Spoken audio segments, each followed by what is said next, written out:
new video, and today we're going to be predicting the Chicago Bulls 2018 offseason. Tonight we have the Cavs and the Raptors playing. This is being recorded before the Raptors and Cavs game. I think there's also the Warriors and Pelicans game. Tonight I'm going to definitely tune in, but I'm not too excited about these second round matchups. Only thing I'm excited about is Brad Stevens versus the 76ers, and then you have LeBron versus the freaking Raptors once again. And can the Raptors actually do it this time? That's going to be interesting to see. And then the other Eastern Conference matchup, it's slipping at the other Western Conference matchup with Rockets and Jazz. Not too interested in that one. I think the Rockets will easily win that one. And then yeah, so basically excited for the conference finals this year. I'm hoping we see hopefully the Raptors dethrone the Cavs. That would be really awesome. Just my personal opinion, I want to see a definitely different finals this year. And of course I want the Rockets to dethrone the Warriors this year, because the Rockets are going to have to be the team that does it. The Pelicans probably won't be able to do it.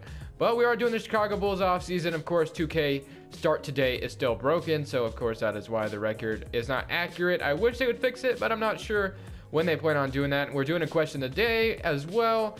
And yeah, let's just go ahead and jump right into this. We're so close to 1,700 subscribers, guys, so if you have not subscribed, help me out and click that subscribe button. It would mean the world. And the Bulls are probably going to have the 5th or the 6th pick this year, so I'm going to go ahead and grab the 5th pick from whatever team has it, because to make this video more accurate. So I'm going to turn trade override on real quick and then get the 5th pick, because we have the 9th pick right now, and that's not very accurate. So let's see what we can get at the 5th pick. Orlando's going to have to take that. All right, so now let's turn trade override off, and then that'll be all fixed. So now when we look at this team, what does this team really need to get done this offseason? They're going to have quite a bit of cap space. Of course, they have Robin Lopez.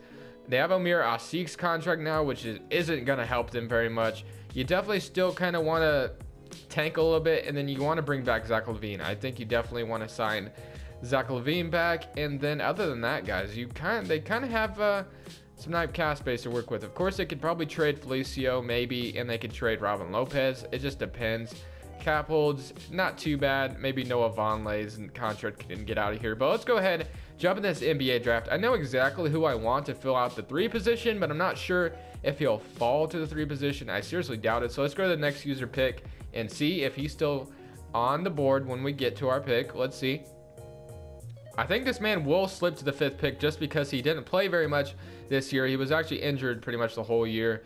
And let's see what we got. So we got Michael Porter Jr. here, who is still here. And I absolutely expect him to slip all the way to the Chicago Bulls. And I think the Bulls can pick him up. So Michael Porter Jr., welcome to the Chicago Bulls. You're going to be playing next to Zach LaVine, Chris Dunn, Lauri Markkanen, and Robin Lopez. That's going to be a nice little lineup for the Bulls to start out the next season. So definitely think the Bulls would be going in the right direction if they did take Michael Porter Jr. Hopefully he can stay healthy. His injuries aren't not too much of a concern, and I think he'll be all right. And then we had the 14th pick as well. I didn't really pay attention, but I guess we got Gilgeous Alexander. I did not pay attention, and I did not know we had the 14th pick. I would have definitely made that pick, but oh well. Paul George declines. Kevin Durant declines. Same old stuff. And let's go into free agency. Qualifying offers definitely on Zach LaVine. David Nwaba, not as important, but I'll go ahead. Actually, I'm not going to offer it. So let's just go ahead and move on. Let's go ahead and renounce David Nwaba. And then I'll wait for someone to throw an offer at Zach LaVine, and I will probably match. And we got Bobby Portis. We got Chris Dunn, Michael Porter Jr., Robin Lopez. So let's see. We got about 26 million cap space. This team is looking like. So we got Chris Dunn at the point guard position. Definitely all right with that. Jerian Grant and Gilgeous Alexander now. Cameron Payne. You got Justin Holiday as a backup shooting guard, or Sean Kilpatrick. You got your backup small forwards. You have your power forwards, and you have Robin Lopez. So, I mean, yes, you could use a better center.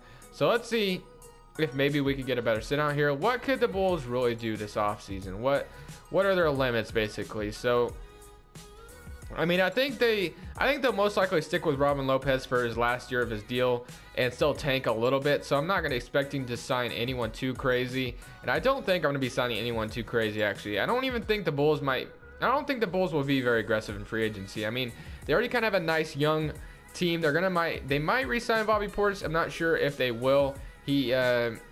Let's see, what is he looking like? We'll resign Robin Lopez. Will resign for a little bit of money, but Bobby Portis is gonna expect a lot of money, and I'm not sure if the Bulls are gonna be willing to cough that up. So I might trade him at the trade deadline, because more likely than not, I don't think the Bulls will give it to him, because they already have Lauri Markkanen. So what's the point of having Bobby Portis come off the bench? So I guess there's a possibility they could trade him in the offseason or at the trade deadline. But if you were going to trade Bobby Portis, I think you would want to attach some salary with that, and that might go with Amir Ashiq.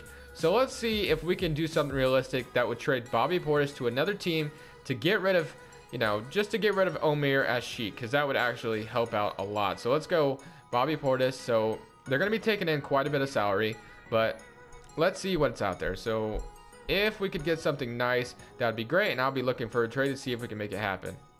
I thought something like this could possibly make sense. We get rid of Bobby Portis and we get rid of Amir Ashiq's contract. So the Bulls will be trading Bobby Portis away, like I said, and we'd get Jeremy Lin, a nice veteran that could kind of, maybe point Chris Dunn into some direction, point this young team into some direction, and then the Nets get Bobby Portis. So they do agree, and just like that, Jeremy Lin's will land on a 1-year deal, so you don't have to re-sign him.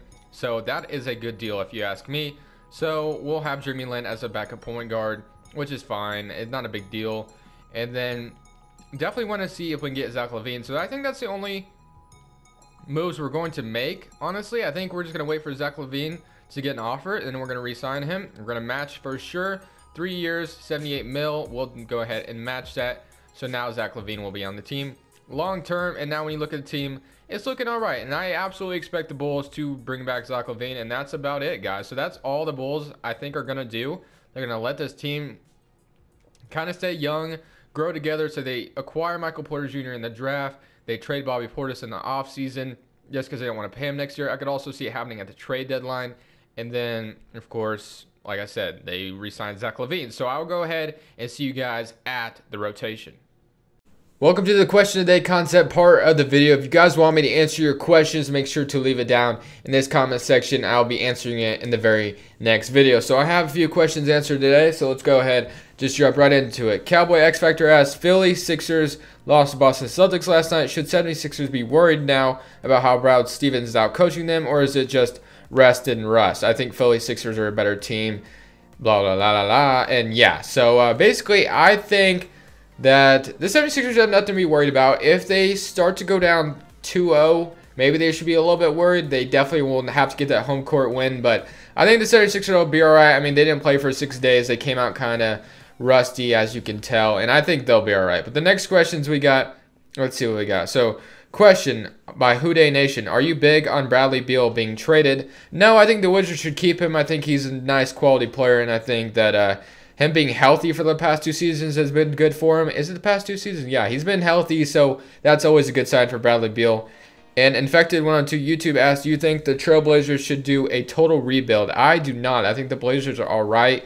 I think they just definitely, like, if they could get rid of Evan Turner, Myers Leonard, and Mo Harkless's contracts, they would be all right. They'd be fine. I mean, Mo Harkless's contract is not too bad because I actually like the dude. I think he's a nice quality player that comes off the bench, sometimes even starts. But they definitely need a third guy next to McCollum and Lillard. I like Nurkic. I hope they don't overpay him, but I don't know. We're just going to have to wait and see until the offseason. I think that's all the trades I have. But then, a comment from a long time ago. Should OKC trade Westbrook and rebuild? Flip Sonderin asks. That's interesting. I've heard some things about that, but yeah, they should do that, but will they? No, they won't. They won't do that because Westbrook hasn't been getting them anywhere. I love Westbrook. I'm a Westbrook fan, but he really hasn't been getting them anywhere. But thank you guys so much for the questions. Make sure to leave your questions down in the comment section below. I'll answer them in the next video. At the rotation, this is what they got. They got Chris Dunn, Zach LaVine, Michael Porter Jr., Lauri Markkanen, Robin Lopez, Jeremy Lin, Denzel Valentine, Justin Holiday, and Jerian Grant all coming off the bench. I mean, since we already have kind of a backup point guard, we kind of need a backup center coming off the bench, so I guess I'm going to give Cristiano Felicio some minutes and call that good because we definitely need some backup big minutes. So hopefully Felicio will step up big time and everything will be all right. So still expecting this team to tank a little bit. Going to go ahead and simulate all the way through, see how this team does, and I'll see you guys at the end of the season.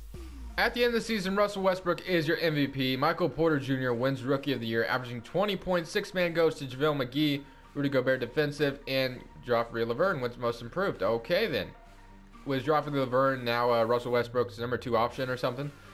But anyway, 12th seed in the Eastern Conference, not going to get it done. But, I mean, do we really expect the Bulls to be a playoff team next year? Not really, but not saying it can't happen. But thank you guys so much for watching. Leave a like if you did enjoy. I think the Bulls' future is very bright. Subscribe if you haven't already. This is Crushables. I'm saying peace.